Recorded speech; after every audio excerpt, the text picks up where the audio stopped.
Bismillahirrahmanirrahim. Assalamualaikum warahmatullahi wabarakatuh. Alhamdulillahirabbil alamin. Wassalatu wassalamu ala asyrafil anbiya'i wal mursalin wa ala alihi wa sahbihi ajma'in. Wa ba'd. Kaum muslimin yang dimuliakan, yang berbahagia, yang dirahmati oleh Allah Subhanahu wa taala. Rasulullah sallallahu alaihi wasallam bersabda, "Ittaqillaha haitsu ma kunta wa atbi'is sayyi'atal hasanata tamhuha wa khaliqin nasa bi khuluqin hasanin." Hadis ini diriwayatkan oleh Imam Ahmad dan Imam At-Tirmizi dari sahabat Abu Dzar radhiyallahu anhu bahwa Nabi sallallahu alaihi wasallam bersabda, memesan berwasiat dengan 3 hal. Mudah-mudahan kita mengerjakan wasiat Nabi sallallahu alaihi wasallam tersebut, pesan Nabi sallallahu alaihi wasallam, dan kita istiqamah di atasnya. Yang paling pertama adalah wasiat ketakwaan kepada Allah Subhanahu wa taala, haitsu qala ittaqillaha haitsu ma kunta, bertakwalah Anda dimanapun berada. Ittaqillaha, bertakwalah kepada Allah kapanpun Anda berada. Bertakwalah kepada Allah dalam kondisi apapun. Dan Allah Subhanahu wa taala menyebutkan di dalam Al-Qur'an dengan pesan untuk senantiasa kita berbekal takwa di atas muka bumi ini. Yang tentunya bekal ini adalah untuk perjalanan kita menuju ke akhirat. Karena yakinlah ikhwan sekalian, bahwa perjalanan kita di dunia ini itu adalah bagaikan kita melewati sebuah jembatan yang tidak akan selama-lamanya kita ada di dunia. Dan tujuan akhir kita adalah kita ingin berjalan menuju ke akhirat. Maka dunia ini ibarat adalah sebuah jembatan. Atau ibarat kita adalah bernaung di bawah pohon yang pasti kita akan meninggalkan pohon itu. Maka dunia adalah suatu kepastian, kita akan meninggalkannya. Siapa yang pernah hidup di dunia, maka dia akan meninggalkan dunia itu. Maka bekal yang paling baik, kata Allah Subhanahu wa taala, "Wa tazawwadu fa inna khairaz zadi taqwa." Berbekallah kalian, karena sesungguhnya bekal yang paling baik itu adalah bekal ketakwaanmu kepada Allah. Dikatakan oleh ulama, ketakwaan itu adalah fi'lu ma amarallahu wa ijtinabu ma nahallahu anhu, yaitu melaksanakan perintah Allah dan menjauhi larangan Allah Subhanahu wa taala. Mudah-mudahan kita mampu dengan maksimal melaksanakan apa yang menjadi perintah Allah, menjauhkan diri kita dari larangan Allah Subhanahu wa taala, sehingga kita tercatat sebagai orang yang muttaqin, bertakwa kepada Allah Subhanahu wa taala.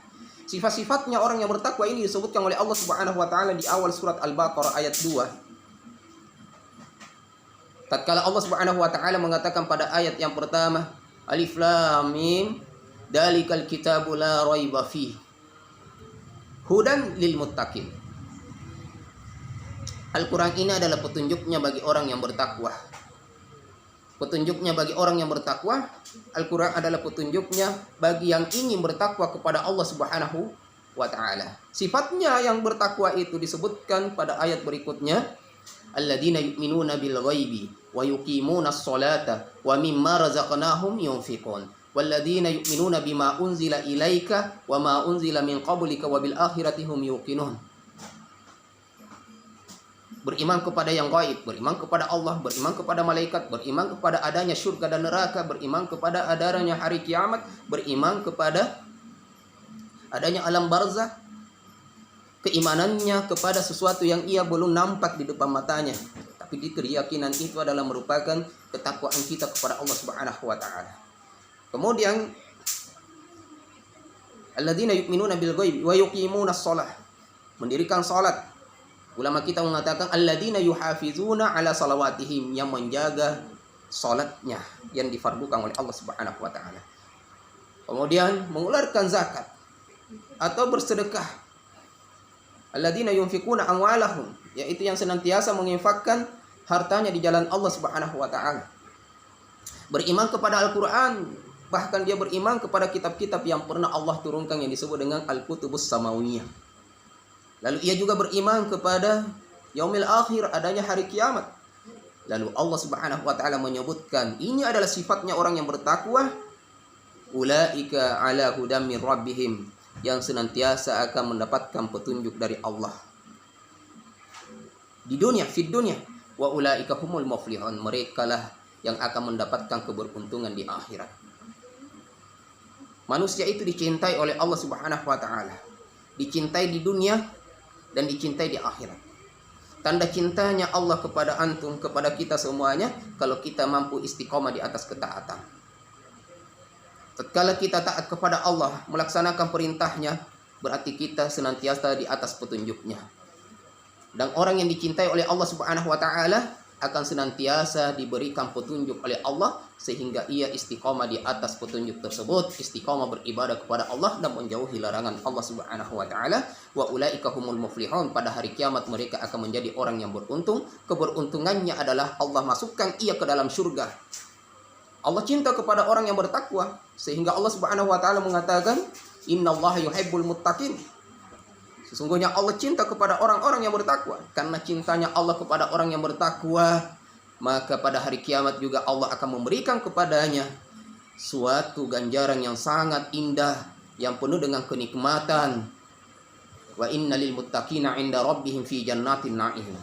Dan sesungguhnya bagi orang-orang yang takwa itu kepada Allah, orang-orang yang bertakwa itu kepada Allah Subhanahu wa taala, akan mendapatkan surga yang penuh dengan kenikmatan di sisi Allah Subhanahu wa taala.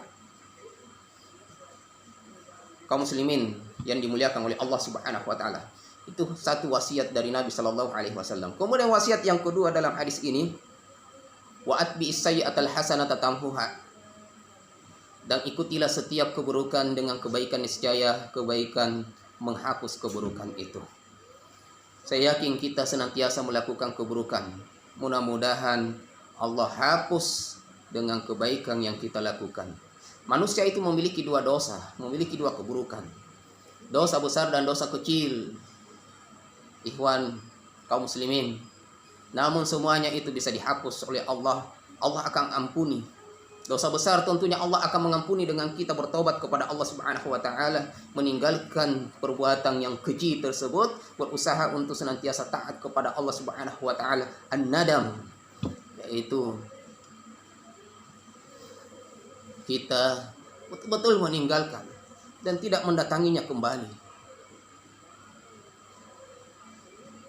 Innallaha yaqbalu taubatal abdi malam yughargir. Sesungguhnya Allah Subhanahu wa taala akan senantiasa menerima taubat seorang hamba selama dia belum sekarat. Kemudian dosa yang kedua adalah dosa kecil. Keburukan yang kedua yang dilakukan oleh kebanyakan manusia itu adalah dosa kecil yang mungkin setiap hari kita melakukannya, jatuh ke atas dosa kecil tersebut.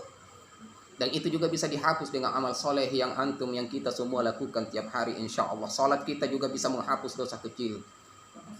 Perjalanan kita dari rumah ke masjid untuk melakukan menunaikan ibadah sholat berjamaah itu juga bisa menghapus dosa kecil setiap langkah kita. Wudhu kita juga bisa menghapus dosa kecil yang dilakukan oleh sebagian daripada anggota tubuh kita. Ibadah puasa sunnah kita insya Allah bisa menghapus dosa kecil kita. Kemudian yang ketiga, wasiat Nabi Shallallahu Alaihi Wasallam yang terakhir, wa khaliqin nasa bi khuluqin hasanin, dan perlakukanlah manusia dengan akhlak yang baik. Maka Rasulullah sallallahu alaihi wasallam mengatakan, "Inna ahabbakum ilayya wa aqrabakum minni majlisan yaumal qiyamah ahsanukum akhlaqa."